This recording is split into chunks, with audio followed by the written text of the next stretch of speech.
Maria wiped the sweat from her forehead as she stirred the large pot of rice on the stove. The kitchen was filled with the aroma of garlic and onions, mixed with the smell of chicken simmering in another pot. It was Tuesday evening, and she was preparing dinner for her family of 6 in their small apartment in the heart of the city. The 28-year-old mother had developed a routine over the years. Every day at 5 in the afternoon, she would start cooking while her 3 children did their homework at the wooden table in the corner of the kitchen. Her husband wouldn't be home from his construction job for another hour, giving her just enough time to prepare a proper meal. As she chopped vegetables for the salad, Maria listened to her youngest daughter, Sophia, practicing her reading aloud.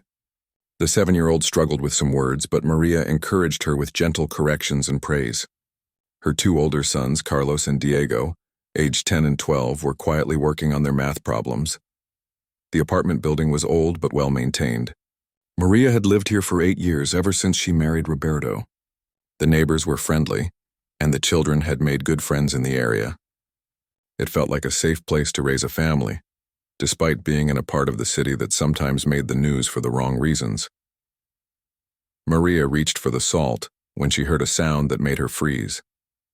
It was a low whistling noise, growing louder by the second. She had heard that sound before, during the conflict years ago when she was a teenager living in her hometown.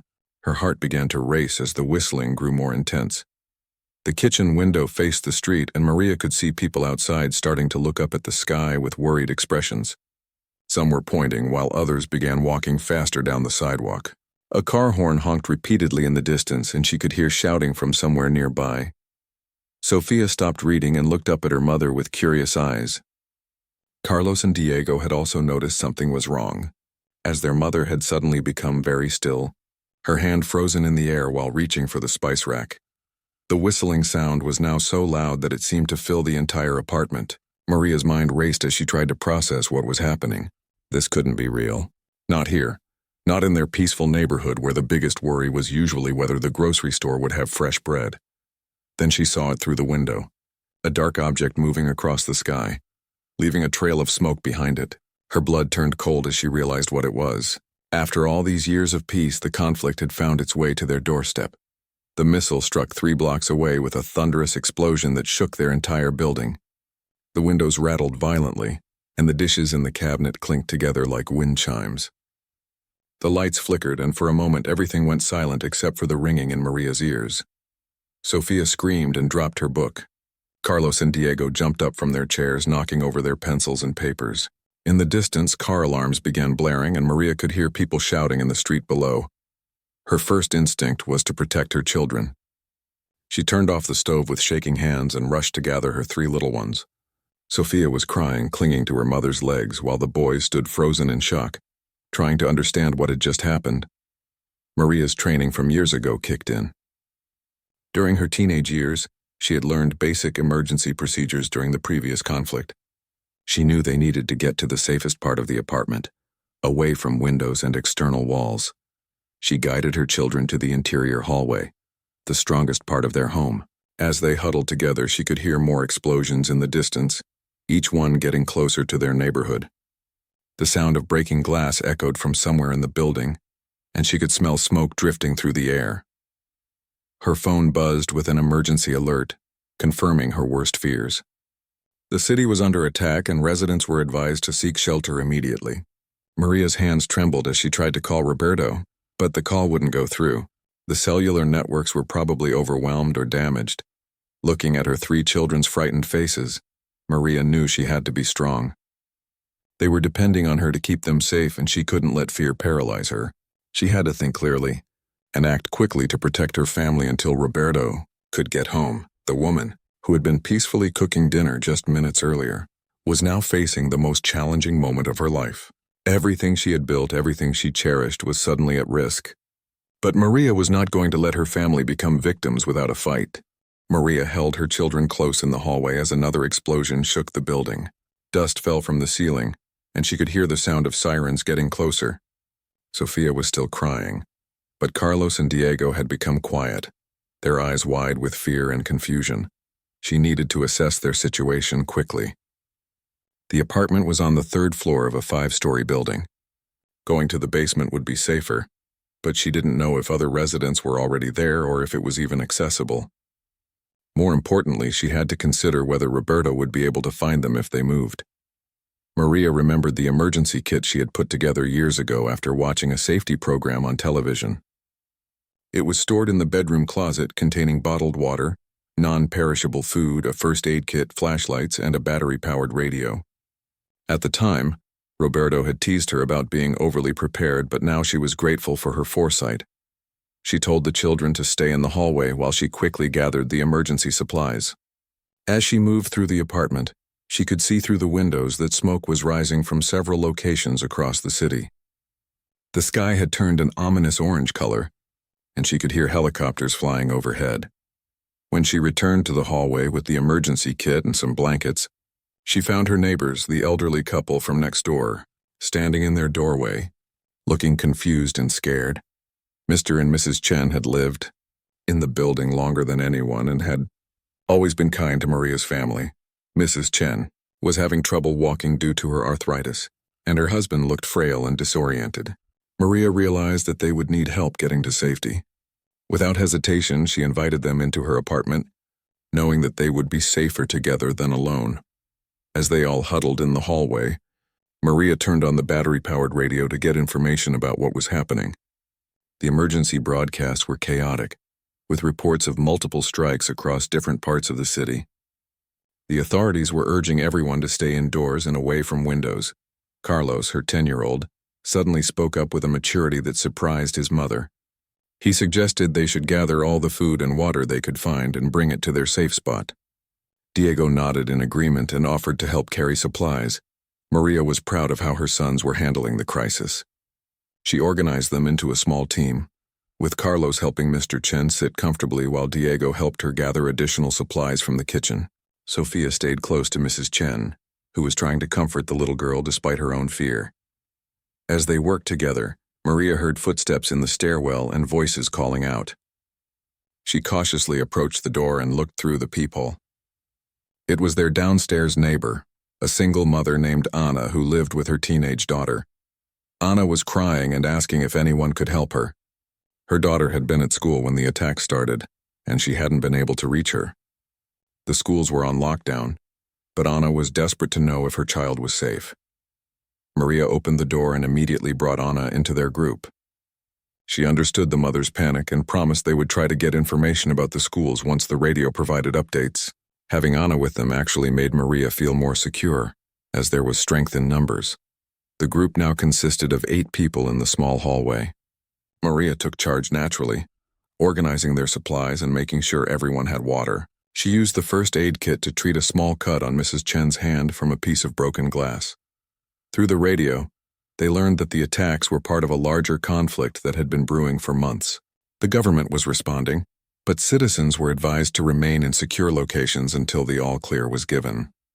The broadcaster mentioned that emergency shelters were being set up, but reaching them would be dangerous given the ongoing strikes.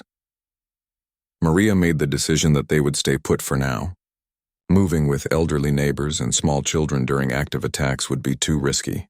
Their hallway was structurally sound, and they had enough supplies to last at least a day or two. As the evening progressed, the explosions became less frequent, but the group could still hear distant gunfire and the sounds of emergency vehicles racing through the streets. Maria organized a rotation where adults would take turns staying awake to monitor the radio and watch for any signs of immediate danger. Despite the terrifying circumstances, the group began to function like a small family. The children helped distribute snacks, the adults shared stories to keep spirits up, and everyone contributed to making their temporary shelter as comfortable as possible. Maria couldn't stop thinking about Roberto. She prayed he was safe and had found shelter at his work site. She also worried about their extended family living in other parts of the city. But for now, her focus had to be on the people depending on her in this moment. As night fell, the attacks seemed to pause. Maria used this quiet time to check their supplies and plan for the next day. She realized that her quick thinking and preparation had not only saved her own family but had also created a safe haven for their neighbors.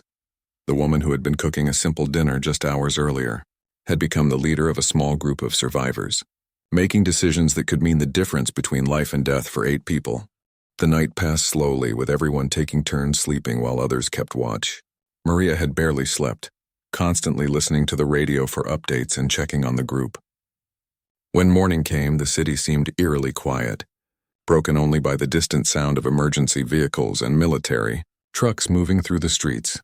The radio announced that a temporary ceasefire had been established to allow for humanitarian aid and evacuation of civilians from the most affected areas. However, residents were still advised to remain in secure locations until official evacuation routes could be established. Maria looked around at her makeshift family. Mrs. Chen's arthritis had worsened during the night from sleeping on the hard floor, and Mr. Chen seemed confused and kept asking about their cat, which was still somewhere in their apartment. Anna hadn't slept at all, constantly worrying about her daughter at the school. The children were hungry and scared, but trying to be brave. When Maria checked their supplies, she realized they were running low on water and food faster than expected. 8 people were consuming resources much quicker than she had planned for her family of 5. She needed to make some difficult decisions about rationing, while also considering the special needs of the elderly couple and the children. Around mid-morning, they heard voices in the stairwell again. This time it was a group of residents from the upper floors who had decided to try to reach the basement shelter. They invited Maria's group to join them, saying that the basement would be safer and might have access to additional supplies. Maria faced a crucial decision. Moving the group, especially with Mrs. Chen's limited mobility and her own 3 young children, would be risky, but staying in the hallway with dwindling supplies might be worse. She gathered the adults and discussed their options quietly, not wanting to frighten the children. After much consideration, they decided to attempt the move to the basement. Maria organized the group carefully, with the older boys helping Mr. and Mrs. Chen while she carried Sophia. Anna would help carry supplies, and they would move slowly and quietly down the stairs. As they made their way down, Maria was shocked by what she saw. Several apartments had broken windows and debris littered the stairwell. The building had suffered more damage than she had realized from their protected position in the hallway.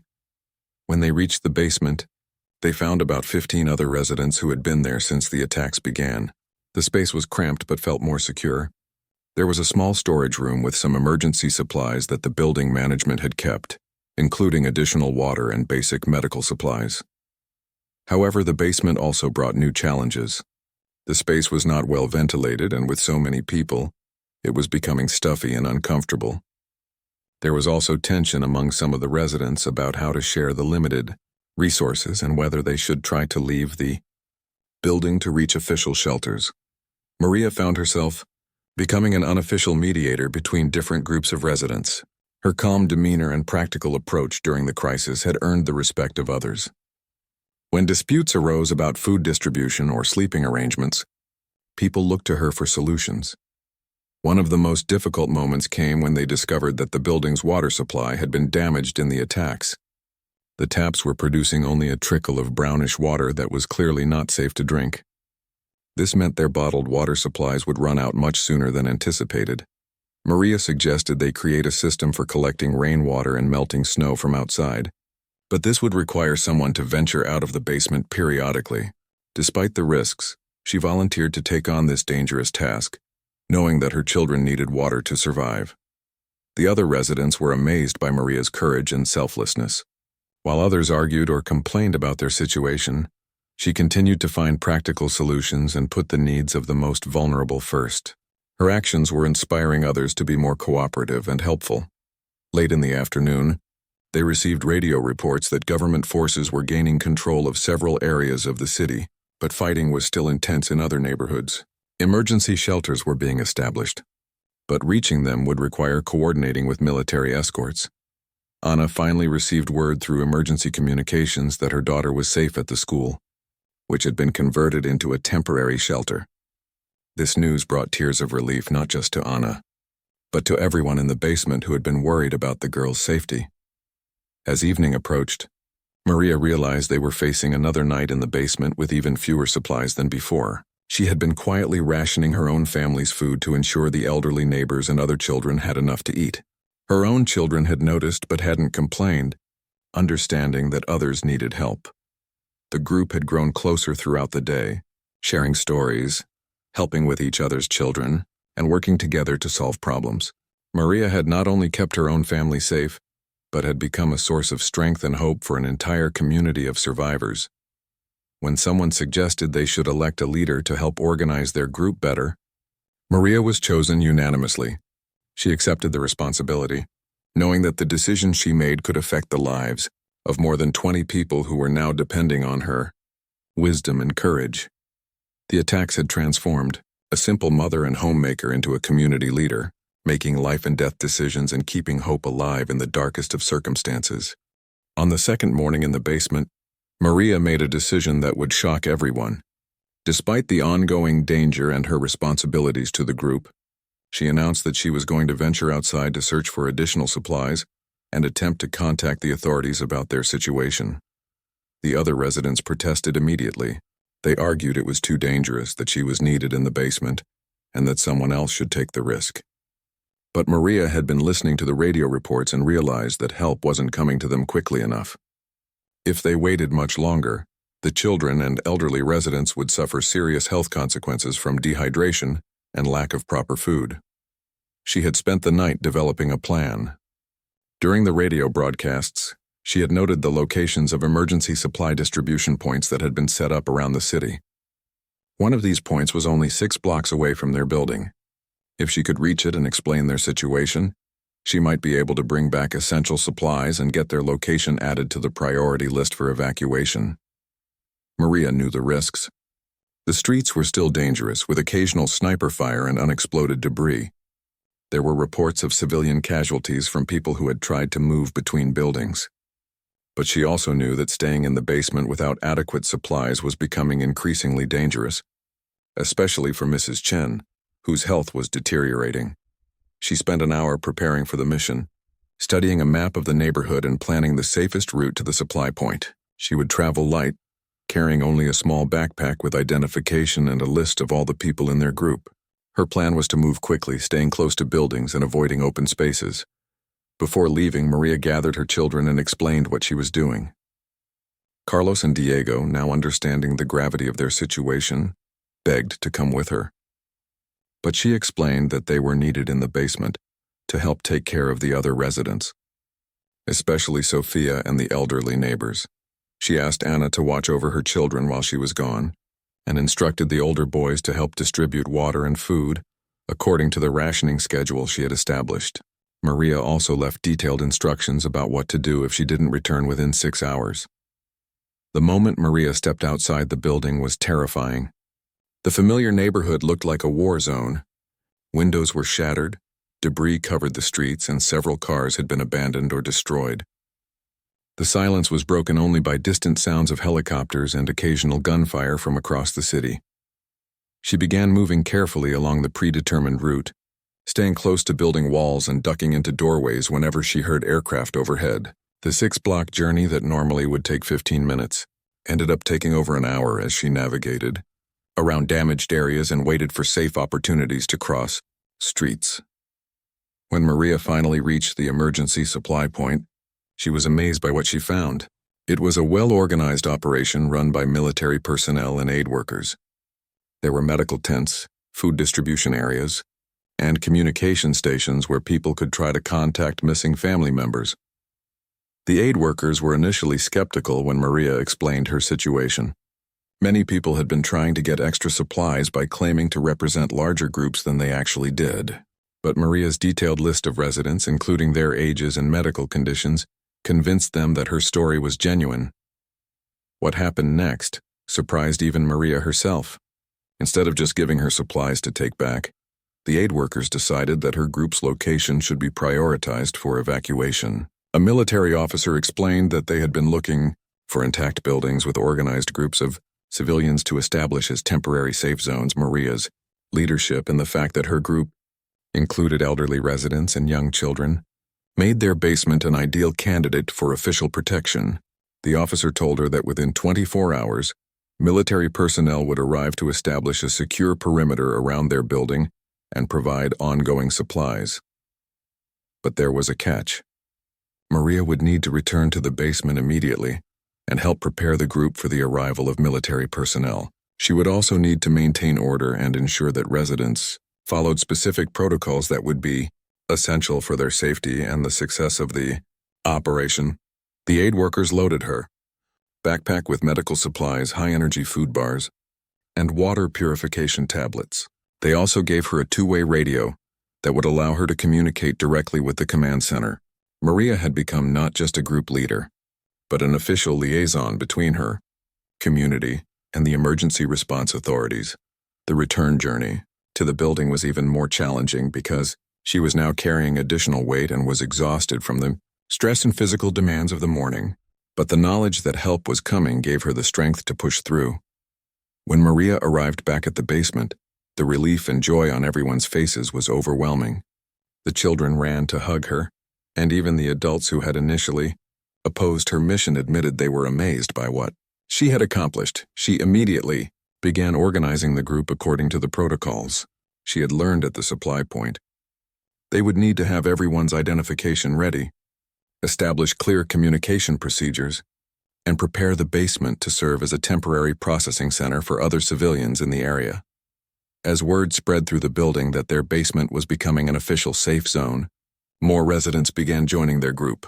Maria found herself responsible for an even larger community, but she now had the resources and official support to handle the challenge. The woman who had risked everything to save her group had not only succeeded in her mission but had transformed their desperate situation into a beacon of hope for the entire neighborhood. Her courage had shocked everyone, including herself, but it had also saved lives and created something much larger than anyone had imagined possible. True to their promise, military personnel arrived at the building exactly 24 hours after Maria's return from the supply point. A squad of 6 soldiers led by Sergeant Rodriguez established a security perimeter around the building and began converting the basement into an official civilian safe zone. Maria found herself working directly with military planners to coordinate the transformation of their makeshift shelter into something much more significant. What had started as a desperate gathering of neighbors had become a model operation that military commanders wanted to replicate in other parts of the city. The basement was expanded to include the building's storage areas and part of the ground floor. Military engineers brought in proper lighting, ventilation equipment, and communication systems. Medical personnel arrived to provide proper care for Mrs. Chen and other residents who needed attention. But the most surprising development was when Sergeant Rodriguez informed Maria that her actions had been reported up the chain of command. Military leaders were so impressed by her leadership and the successful organization of civilian survivors that they wanted to offer her a formal position as a civilian coordinator for other safe zone operations. This opportunity would mean working with military teams across the city to help establish and manage safe zones in other neighborhoods. It would also mean training other civilians to take on leadership roles in emergency situations. Maria would essentially become a bridge between military operations and civilian communities. The decision was incredibly difficult for Maria. Accepting the position would mean leaving her children in the care of others, while she worked in dangerous areas of the city. But it would also mean potentially saving hundreds or even thousands of lives by sharing what she had learned about organizing civilian survival groups. Roberto finally arrived at the safe zone on the 3rd day after the attacks began. He had been trapped at his construction site when the attacks started and had spent days trying to navigate through military checkpoints and damaged areas to reach his family. When he saw what Maria had accomplished, he was both amazed and overwhelmed with pride. The reunion was emotional for the entire group. Roberto's arrival brought a sense of completeness to their improvised family, and his construction skills were immediately put to use, improving their living conditions. But Roberto also brought news from other parts of the city that made Maria realize how unique their situation had become. According to Roberto, most civilian groups were struggling without proper organization or leadership. Many people were still trapped in dangerous areas without adequate supplies or communication with authorities. The safe zone model that Maria had helped develop was working so well that military commanders wanted to expand it rapidly to other locations. After long discussions with Roberto and the other adults in their group, Maria made her decision. She would accept the position as civilian coordinator, but only if her family could move to a more secure location. and only if she could continue working with the team that had become like extended family to her. The military agreed to her conditions. Maria's entire group, including the elderly neighbors and Anna with her daughter who had been reunited with them, would be relocated to a central safe zone that served as headquarters for civilian coordination operations. From there, Maria would travel to other neighborhoods to help establish new safe zones while her family remained in a secure environment. Her first assignment as civilian coordinator took her to a neighborhood where 30 families were trapped in an underground parking garage without proper supplies or organization. Using the experience she had gained in her own basement, Maria spent 3 days helping them establish leadership structures, organize resources, and coordinate with military support teams. The success of this operation led to more assignments. Over the following weeks, Maria found herself working in various parts of the city, helping communities that had been written off as hopeless cases. Her ability to quickly assess group dynamics, identify natural leaders, and establish practical systems for survival became legendary among both civilian and military personnel. What surprised everyone, including Maria herself, was how naturally she had adapted to this new role. The skills she had developed as a mother and homemaker translated perfectly to managing large groups of people under stress.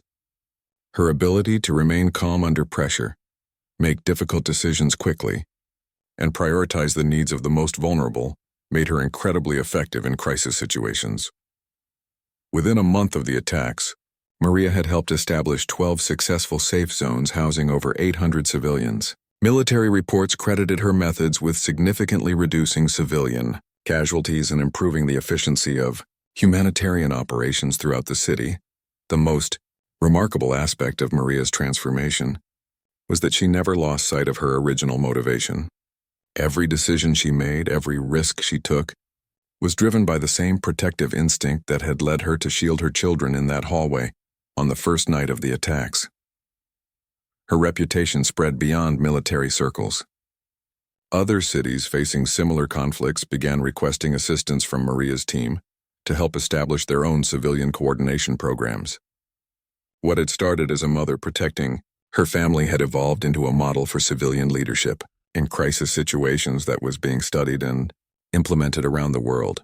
Roberto often marveled at how the woman who had been cooking dinner that Tuesday evening had become someone whose actions were affecting the lives of thousands of people. But to Maria, the connection was clear. Everything she did was still about protecting families, just on a much larger scale than she had ever imagined possible. 6 months after the attacks, the conflict had ended, and the city was beginning the long process of reconstruction. Maria's work as civilian coordinator had evolved into something no one could have predicted. She had become the director of the newly established Emergency Community Response Institute, an organization dedicated to training civilians for crisis leadership roles. The institute was housed in a renovated building near the city center, and Maria found herself working with government officials, military leaders, and international aid organizations to develop programs that could be implemented in communities around the world. Her basement experience had become the foundation for a new approach to civilian emergency management. What made Maria's story truly remarkable was not just her transformation from homemaker to international crisis management expert, but how she had maintained her family connections and values throughout the process.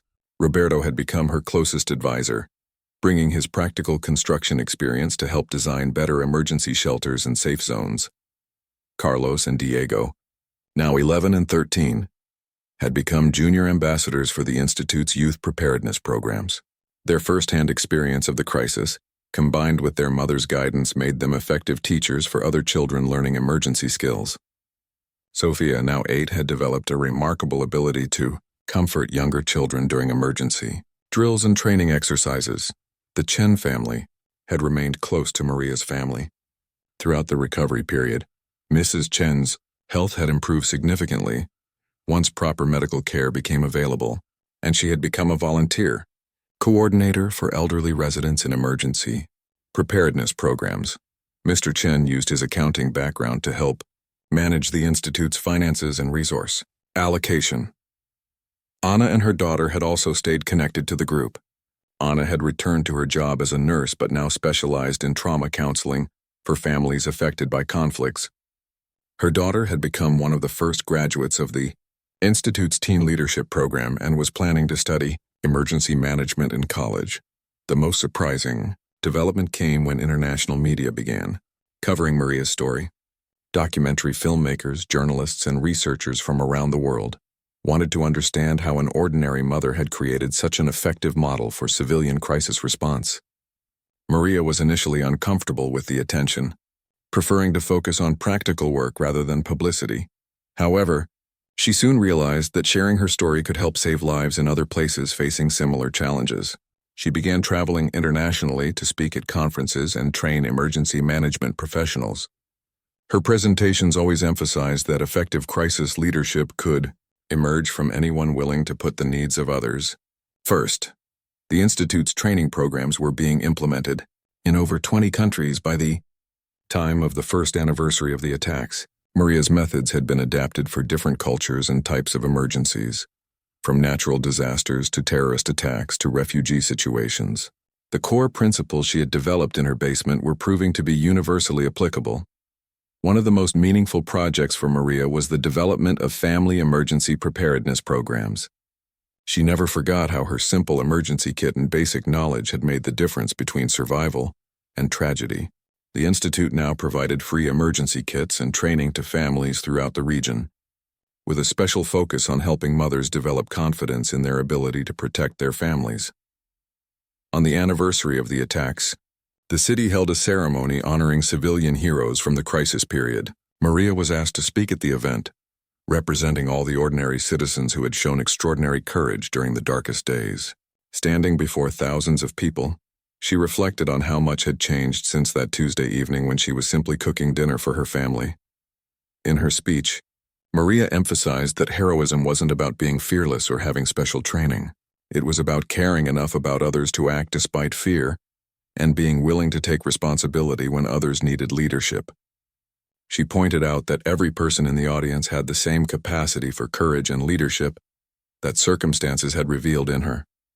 The most emotional moment of the ceremony came when Sergeant Rodriguez, who had worked with Maria to establish the first safe zone, presented her with a special recognition from military leadership. He credited her civilian coordination model with saving more lives than any single military operation during the conflict. After the ceremony, Maria returned home to the new house where her family now lived. It was larger than their old apartment and had a specially designed emergency shelter in the basement, but Maria had insisted on keeping a similar kitchen layout. She still cooked dinner for her family most evenings, though now Roberto and the children often helped with the preparation. As she stood in her kitchen that anniversary evening, preparing a meal while her family shared stories from their day, Maria sometimes found it hard to believe how much had changed. But she also recognized that in the most important ways, nothing had changed at all. She was still a mother protecting her family, just as she had been on that first night of the attacks. The difference was that her definition of family had expanded to include thousands of people around the world who were better prepared for emergencies because of the programs she had helped develop. The woman who had been cooking dinner when the enemy struck had discovered that her greatest strength was not just protecting her own children, but teaching others how to protect theirs. Years later, when people asked Maria what had motivated her transformation from homemaker to international crisis management expert, her answer was always simple. She had never stopped being a mother. Everything else had just grown from that foundation.